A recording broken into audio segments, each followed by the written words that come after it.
Halo sobat anime, gas lagi yuk Dark Magicnya. Langsung aja kita gaskan.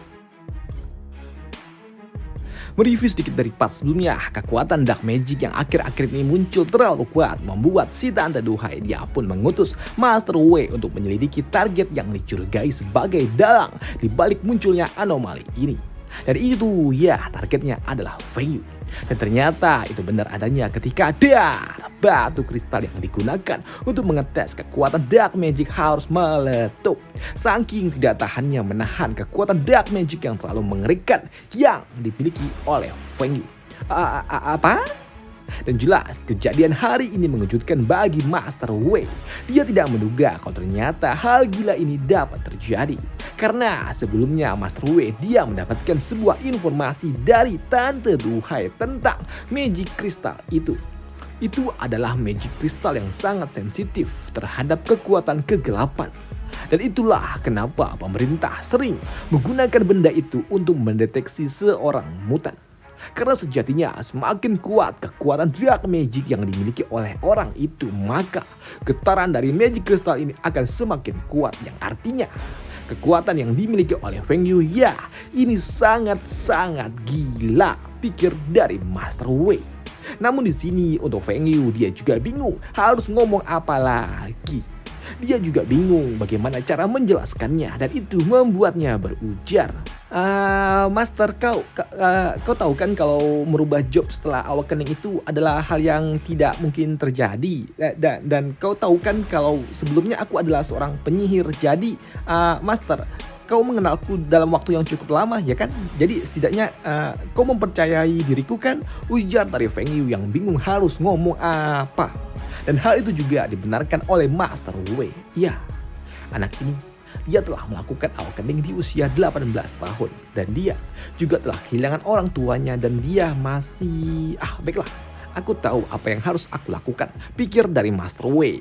Maka dari itulah dia berujar, Feng Yu, secara pribadi aku percaya kepada dirimu. Hanya saja sudah menjadi tugasku untuk dapat melaporkan kejadian hari ini. Jadi aku harap kau mengerti Feng Yu. Baiklah Master, aku mengerti, sambut dari Feng Yu. Dan di sini Feng Yu dia juga berpikir, hey, apa yang akan terjadi nantinya ya? Aku tidak yakin dengan respon apa yang akan diberikan oleh pemerintah. Jika ini akan menjadi repot, terpaksa deh aku harus pergi meninggalkan kota ini, pikir dari Feng Yu. Namun sebelum mereka berpisah, di sini Master Wei dia memberikan sesuatu kepada Feng Yu. Feng Yu, ini adalah hadiah yang telah aku siapkan untuk dirimu dan selamat ya atas awakening pertamamu, ujar dari Master Wei memberikan Feng Yu hadiah berupa buku skill. Ya, hadiah itu diterima baik oleh Feng Yu. Dan ya Master, aku juga memiliki sesuatu untuk dirimu. Karena kau sangat baik kepadaku selama bertahun-tahun ini. Jadi ya, aku juga kebetulan memiliki hadiah untuk dirimu. Dan terimalah, sambut dari Feng Yu yang memberikan Master Wei berupa item tingkat orange yang dapat meningkatkan kemampuan yang bisa kalian baca sendiri. Yang intinya memiliki efek untuk dapat mengurangi menggunakan skill healing tanpa harus merapal mantra. Jelas mendapatkan item orange. Jelas mengejutkan bagi Master Wei. Apa? Ini kemampuan untuk menggunakan skill healing tanpa merapalkan mantra. Tidak, Feng Yu, ini adalah benda yang sangat berharga. Aku tidak bisa menerimanya, sambut dari Master Wei. Namun di sini, tidak Master. Tenang saja, ini adalah item yang aku dapatkan dari dalam dungeon dan jadi terimalah. Dan saat ini aku juga, temanku masih menunggu dan sampai jumpa Master, ujar dari Feng Yu yang meninggalkan Master Wei begitu saja setelah dia memberikan sedikit hadiah untuk masternya ini. Dan itu membuat Master Wei dia berujar, Feng Yu, dia memberikanku item tingkat orange begitu saja. Dia benar-benar sangat luar biasa, pikir dari Master Wei. Dan setelahnya Master Wei dia pun pergi menemui Tante Duhai dan dia melaporkan hasil tes yang telah dia lakukan. Ini adalah pertama kalinya aku menemui kasus yang seperti ini, pikir dari Tante Duhai. Sedangkan yang ada di dalam pikiran dari Master Wei adalah, hey, bagaimana jika mereka melihat Feng Yu sebagai ancaman? Jelas ini akan baiklah, Di sini tanda duhai dia pun berujar, "Baik, mari kita selesaikan di tempat ini." Apa? Ya, saat ini siswamu mungkin saja dia telah melampaui pemahaman yang kita miliki saat ini. Dan jika memang dia adalah individu yang sangat kuat, maka kita harus berusaha untuk dapat bernegosiasi dengan dirinya daripada kita harus memprovokasinya. Ujar dari Tante Duhai yang memang dia tidak mau membuat masalah dengan Feng Yu jika Feng Yu adalah eksistensi kegelapan itu. Namun di sini penjaga dia berujar, lantas apa yang harus kita lakukan? Apakah kita akan melaporkan hal ini kepada pihak pusat? Tidak. Tunda dulu investigasinya. Dan semua informasi tentang Feng Yu tutup rapat semua informasi tentang anak itu. Ya, aku setuju, sambut dari Master Wei. Sedangkan di dalam hati, ya, mau bagaimanapun Feng Yu, dia masih sangat muda dan aku harap ini bisa melindungi dirinya. Pikir dari Master Wei yang tidak ingin anak muridnya menjadi pusat perhatian pemerintah yang mungkin saja akan berdampak buruk dengan anak muridnya di masa depan. Namun di sisi lain, di sini Tante Duhai dia juga berujar, sepertinya Feng Yu dia tidak ingin kekuatannya sampai diketahui oleh publik. Jadi kita bisa mengalihkan fokus kita dulu kepada hunter yang ada bersama dengan dirinya. Karena orang itu dia memiliki kekuatan yang sangat luar biasa. Dan memiliki orang yang seperti itu ada bersama kita, itu akan memberikan keuntungan bagi pihak kita.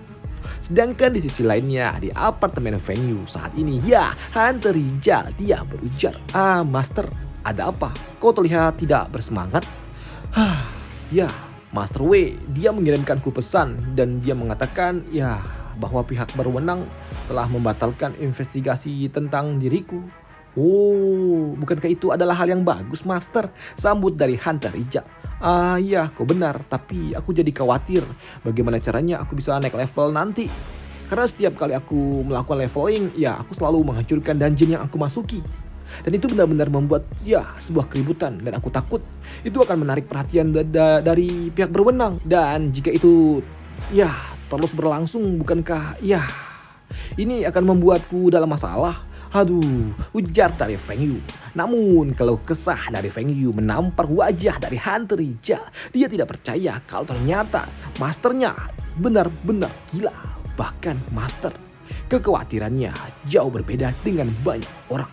Karena setiap dirinya memasuki dungeon, dia selalu saja menghancurkan dungeon itu. Dan jika aku tidak melihatnya secara langsung tentang kekuatannya, aku juga mungkin tidak akan pernah percaya.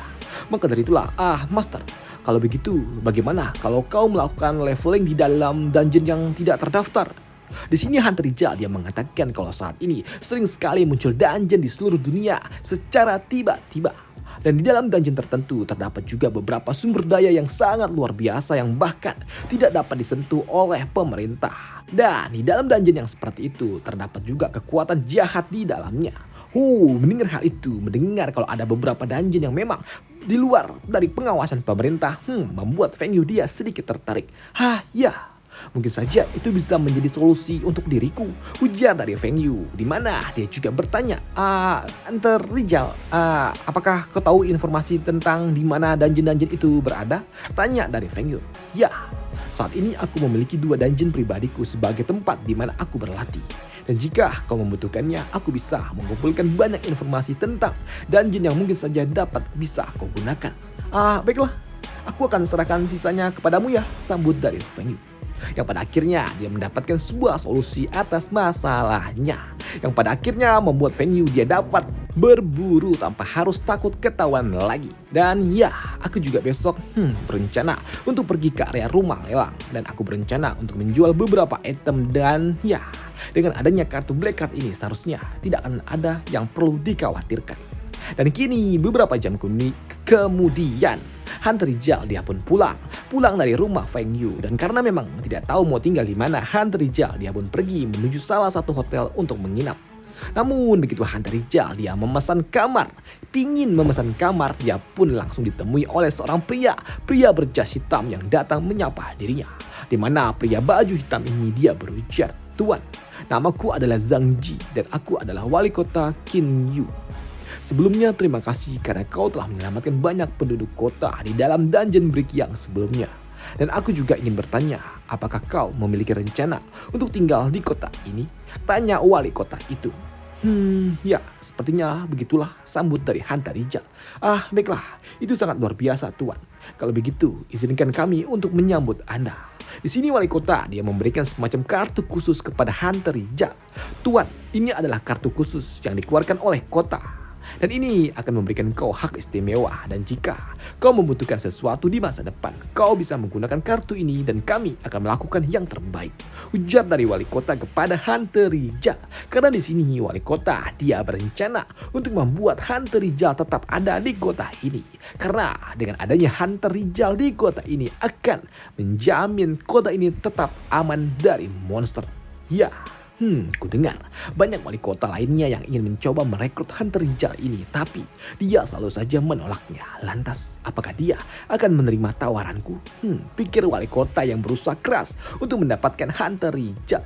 Namun karena Feng Yu tinggal di kota kecil ini, maka dari itulah sebagai pelayan dari Feng Yu, Hunter Rijal, dia pun bersedia untuk tinggal di kota ini. Baik, aku akan menerima tawaran ini.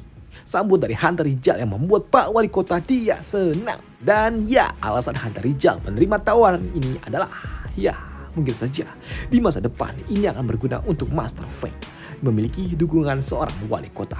Jadi ya, aku akan menerimanya dulu untuk saat ini, pikir dari Hunter Rijal. Sedangkan untuk wali kota, ya jelas ini adalah sebuah prestasi yang sangat luar biasa bagi dirinya, dapat menarik perhatian hunter tingkat atas untuk dapat menetap di kotanya. Dan ternyata selama Hunter Rijal mengadakan sebuah pertemuan dengan wali kota, lah Feng Yu doi malah push rank. Bosan coy, win strike terus, apalagi pakai julong, waduh. Bosan, ujar dari Feng Yu. Namun ketika dia ingin tidur, dia mendapatkan sebuah pesan dari grup pesan di HP-nya. Yang saat ini ternyata para murid mereka sedang membandingkan level mereka yang telah mereka dapatkan untuk saat ini.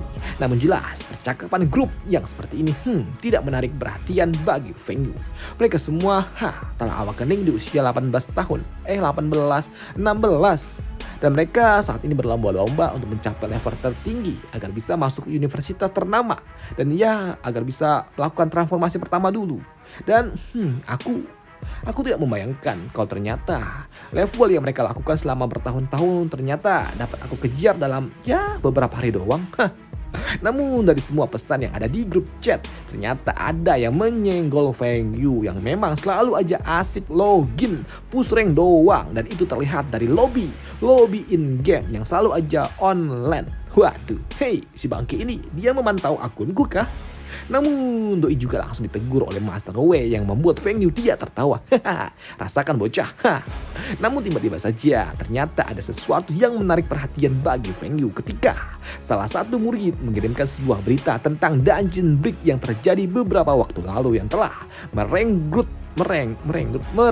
banyak korban. Dan itu membuat Feng Yu dia juga berpikir, sayang sekali saat itu monster-monster itu mereka semua kabur. Jika tidak, aku bisa menghabisi mereka semua, ujar dari Feng Yu di saat dungeon break pertama kali terjadi.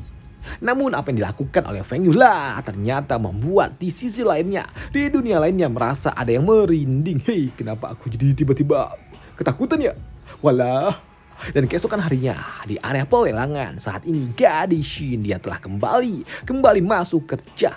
Dia kembali bertugas setelah dia istirahat selama beberapa hari setelah insiden dungeon break yang cukup mengerikan yang telah ia alami. Namun kemunculan Nona Shin di area kantor yang ternyata memang belum pulih secara sempurna membuat duhai ini dia menyindirnya. Kenapa kau datang bekerja di saat kau belum pulih? Tidak. Aku baik-baik saja kok, sambut dari Nona Shin ini. Halah, paling kau juga memaksakan diri kan karena kau ingin mengejar karir, ya kan? Namun sayang sekali, karirmu sudah tamat. Karena orang yang kau harapkan itu dia sudah binasa dan mungkin saja dia sudah hancur. Apa? Mendengar hal itu jelas membuat terjadilah sebuah perselisihan di antara para boba-boba ini. Mereka berselisih tentang Feng Yu yang dianggap oleh si Duhai ini sebagai penjahat. Penjahat kecil yang memalukan, pencuri kecil yang memalukan hingga ada sesuatu yang mengejutkan bagi Duhai ini. Dan itu adalah ulah dari Feng Yu yang ingin menghentikan semua omong kosong gila ini. Hei, tutup mulutmu. Itu benar-benar, mulutmu sepertinya memang minta ditepuk. Ujar dari Feng Yu yang tiba-tiba saja melepaskan sebuah serangan kejutan dan jelas hal itu mengejutkan mereka semua. Dan jelas apa yang dilakukan oleh Feng Yu membuat gadis ini dia kesal. Feng Yu, apa yang kau lakukan? Berani sekali kau menggunakan teknik penyerangan di aula Yuan Chen. Penjaga, cepat tangkap dia. Dan mendengar Feng Yu yang akan ditangkap oleh para penjaga, membuat Nona Xin dia berujar, Tuan Feng, cepat pergilah. Kau bisa dalam masalah jika kau tertangkap. Di sini Feng Yu dia berujar, tenang saja Nona Xin, tidak apa. Tidak, Tuan Feng, ini masalah serius. Kau bisa mendapatkan masalah jika mereka berhasil menangkap dirimu. Kau benar-benar akan terlibat dalam masalah yang merepotkan, Tuan Feng. Dan benar saja, tak lama setelahnya datanglah si Cebol. Dia pun datang bersama dengan para penjaga. Di mana si Cebol dia berujar, Feng Yu, berani sekali kau bertindak gegabah di aula pelelangan Yuan Chen kami. Namun di sini Feng Yu dia berujar, hei Tuan Wang, ku dengar kalau kau menginvestigasikan latar belakangku. Kau mencari tahu tentang informasiku. Bahkan kau mengatakan kalau aku adalah seorang pencuri. Tidak ada hubungannya dengan dirimu. Benar atau tidak itu, hanya kau lah yang tahu. Dan sekarang penjaga, tangkap bocah itu, ujar dari si Cebol. Namun begitu Feng Yu mengeluarkan black card miliknya, para penjaga mereka langsung ngepot, berhenti tepat di hadapan Feng Yu. Apa? Itu black card. Dan dari kantor pusat, bagaimana dia bisa? Ujar dari si Cebol yang bingung bagaimana bisa Feng Yu bocah tengil ini memiliki akses black card. Itu palsu, itu pasti palsu, ujar dari gadis ungu itu. Dikatakan palsu membuat Feng Yu dia berujar, hei, ini adalah hadiah yang diberikan oleh wali kota Chei. Apa? Bagaimana bisa kau mendapatkannya? Tanya dari si Cebol. Namun di sini Feng Yu dia berujar, cari tahu sendirilah. Bukankah kau suka mencari tahu tentang orang lain? Sambut dari Feng Yu.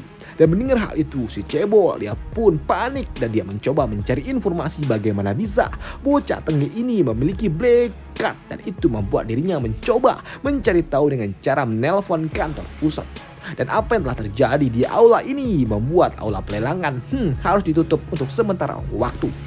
Wali kota C dia pun harus menghubungi kantor cabang ketika dia mendapatkan sebuah informasi gila. Hei, kantor pusat mengatakan kalau kau mencoba mencari tahu black card yang aku berikan kepada Tuan Feng Yu. Ada apa? Ada masalah apa? Tanya wali kota. Mendengar hal itu jelas membuat si Cebol dia langsung keringat dingin. Dia tidak menduga kalau ternyata bagaimana bisa Feng Yu memiliki sebuah hubungan dengan wali kota yang merupakan salah satu pendiri dari aula pelelangan Yuan Chen ini. Bahkan di sini si Cebol dia pun kena maki-maki oleh wali kota. Dan ketika wali kota mendengar kalau orang yang telah susah payah dia dapatkan harus disinggung, dirusuhi oleh anak buahnya, membuat dia kesal. Cebol, apa yang kau lakukan? Kau tidak menyinggungnya kan? Tidak Tuan, tidak, sambut dari si Cebol yang mulai panik. Namun untuk memastikan semua harus baik-baik saja, di sini wali kota dia berujar, Cebol, aku harus datang untuk memastikannya. Awas kau, tunggu saja, ujar dari wali kota yang membuat si Cebol dia tahu kalau dirinya bakalan tamat. Namun dirinya juga nggak habis pikir. Jika wali kota ada di pihak Feng Yu, lantas hunter itu dialah hunter transformasi tingkat 4. Dia pasti bisa menyelamatkan diriku. Dia mencari informasi tentang Feng Yu kan, pasti dia akan memberikan ku wajah. Wali kota dia pasti dia akan berani dengan hunter transformasi tingkat 4 itu, pikir dari si Cebol. Sedangkan untuk Feng Yu doi mah santai aja sembari melihat katalog item yang ada di area rumah lelang. Namun tidak lama setelahnya datanglah dua orang ini datang dengan terburu-buru dan jelas kedatangan dua orang ini membuat Feng Yu bingung. Lah, kenapa dua orang ini datang terlihat terburu-buru? Ada apa? Pikir dari Feng Yu. Namun melihat dua orang penting terlihat datang terburu-buru, datang menemui Feng Yu membuat Nona Xin dia bingung. Hei, kenapa? Ada apa? kenapa mereka terlihat begitu akrab dengan Tuan Feng. Sedangkan untuk mereka yang telah menyinggung Feng Yu, jelas mereka akan tamat. Apa yang terjadi?